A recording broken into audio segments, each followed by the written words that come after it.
విద్యార్థులు విద్యా రుణం ఏ విధంగా తీసుకోవచ్చన్నమాట.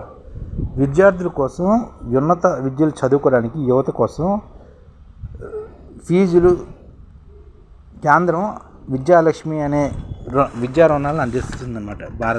భారత ప్రభుత్వం యువతలో ఉన్నత విద్యను అభ్యసించాలనే ఆకాంక్షను కోసం వన్ స్టాప్ సొల్యూషన్ కింద విద్యాలక్ష్మి పోర్టల్ని కేంద్ర ప్రభుత్వం ఇచ్చింది విద్యా రుణాలకి అన్నమాట.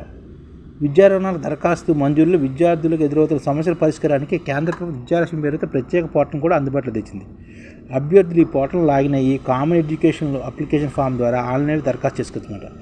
దీని ద్వారా గరిష్టంగా 3 బ్యాంకులకు దరఖాస్తు చేసుకునే అవకాశాలు ఉంటాయి. ఇలా ఆన్లైన్ వచ్చిన దరఖాస్తులు అభ్యర్థులు సదరు బ్యాంకు దరఖాస్తు పరిశీలించి సంతృప్తి చెందితే తదుపరి దశలో ఏ బ్రాంచ్లో సంప్రదించాలి, ఏ పత్రం తీసుకోవాలనే వివరాలను విద్యార్థులకు తెలియజేస్తారన్నమాట. అలాగే ఎడ్యుకేషన్ లోడ్కు ఉమ్మడి వేదికగా విద్యా పోర్టల్ ఉంది. దరఖాస్తు నుంచి మంజూరు వరకు అంతా ఆన్లైన్ జరుగుతుందన్నమాట. ఈ నిర్దేశిత ధృవపత్రాన్ని కూడా మనం అప్లోడ్ చేయాలన్నమాట. ఇలా రుణం పొందిన వారు మంజూరు చేసిన బ్యాంకును సంప్రదించాల్సి కూడా ఉంటుంది. విద్యాలక్ష్మి పోర్టల్ ద్వారా దాదాపు అన్ని రకాల ఉన్నత విద్యా కోర్సులకు విద్యార్థులకు రుణాల కోసం దరఖాస్తు చేసుకునే అవకాశం ఈ విద్యాలక్ష్మి పోర్టల్ ద్వారా వచ్చిందన్నమాట. సంప్రదాయ డిగ్రీలు మొదలు టెక్నికల్ ప్రొఫెషనల్ కోర్సుల వరకు ఇలా పలు రకాల కోర్సులు చేరే విద్యార్థులకు రుణాలు దరఖాస్తు చేసుకోవడానికి అవుతుందన్నమాట. అలాగే స్టడీ అబ్రాడ్కి 20 లక్షల వరకు లోన్ ఇస్తున్నారు. విదేశంలో ఉన్న స్వదేశంలో కోర్సులు చేసిన వారితో పాటు విదేశీ విద్యా అభ్యర్థులు కూడా అందుబాటులో ఉన్నాయన్నమాట. మన దేశంలో ఇన్స్టిట్యూట్లో అడ్మిషన్ పొందిన విద్యార్థులు గరిష్టంగా 10 లక్షల వరకు రుణం మంజూరు చేస్తున్నారన్నమాట. విదేశీ యూనివర్సిటీలో ప్రవేశం ఖాయం చేసుకున్న వారికి గరిష్టంగా 20 లక్షల వరకు లోన్ ఇస్తున్నారు. 3 స్లాబుల్లో రుణాలు ఇస్తున్నారన్నమాట. రుణం మంజూరులో బ్యాంకులు 3 స్లాబుల విధానం అమలు చేస్తుంది. స్లాబ్ 1 మేరకు 4 లక్షల రుణం మొత్తంగా నిర్ణయించారు. ఈ స్లాబ్లు విద్యార్థులు ఎలాంటి హామీ ఇవ్వక్కర్లేదు అనమాట. 4 లక్షలకి ఎలాంటి హామీ ఇవ్వవలసి అనమాట.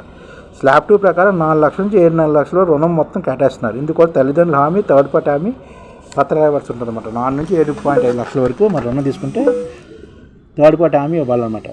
4 లక్షల వరకు అయితే ఎటువంటి హామీ అవసరం లేదు. ఇక స్లాబ్ 3లోని 7.5 లక్షలు పైగా రుణం తీసుకున్న వారికి ఈ మొత్తానికి కొలెటరల్ అంటే స్థిరాస్తి పత్రాలు ఇవ్వాల్సి ఉంటుంది అనమాట.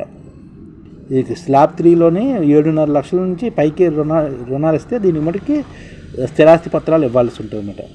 ఇక విద్యార్థి రుణంలో మొత్తం మార్జిన్ మనీగా సమకూర్చుకోవాలనుకుంటుంది. 4 లక్షల వరకు ఎలాంటి మార్జిన్ మనీ అవసరం ఉంటుంది. 4 లక్షలు దాటిన రుణ దరఖాస్తులు స్వదేశం చదివే విద్యార్థులు 5%, అబ్రాడ్ విద్యార్థులు 15% మార్జిన్ మనీ సమకూర్చుకోవాలన్నమాట. Tuition fee, hostel fee, examination, library ఫీజులు, విదేశీ విద్యా అభ్యర్థులు ప్రయాణ ఖర్చులు, పుస్తకాలు, యూనిఫాము, ఇతర అకాడమిక్ సంబంధించిన పరికరాల కొనుగోలుకు అయ్యే వ్యయము, కంప్యూటర్ కోర్సులు కొనుగోలు వ్యయము, కోర్సు పరంగా అవసరమైన స్టడీ టూర్స్, ప్రాజెక్ట్ వర్క్స్ తదితరకు అయ్యే ఖర్చులు, ఇన్స్టిట్యూట్ వసూలు చేసే caution deposit, building fund, refundable deposit, రుణాల మంజూరు ఇలాంటివన్నీ నిర్దేశించిన ట్యూషన్ ఫీజు మొత్తం 10% మించకుండా ఉండేటట్టు చూస్తారన్నమాట. కంప్యూటర్ కొనుగోలు వ్యయం, స్టడీ టూర్స్, ప్రాజెక్ట్ వర్క్స్ కూడా ఇచ్చే రుణం ట్యూషన్ ఫీజులు 20% మించకుండా ఉండాలన్నమాట. ఈ విధంగా రుణాలు ఇవ్వడానికి విద్యాలక్ష్మి రుణం దరఖాస్తు అభ్యర్థులు విద్యా పోర్టల్లో ద్వారా రుణం తీసుకోవచ్చు అనమాట. కేంద్ర ఆర్థిక విద్యాశాఖ, ఇండియన్ బ్యాంక్ అసోసియేషన్ సంయుక్తంగా రూపించి ఈ విద్యా పోర్టల్ని మనం యూజ్ చేసుకోవచ్చు అనమాట.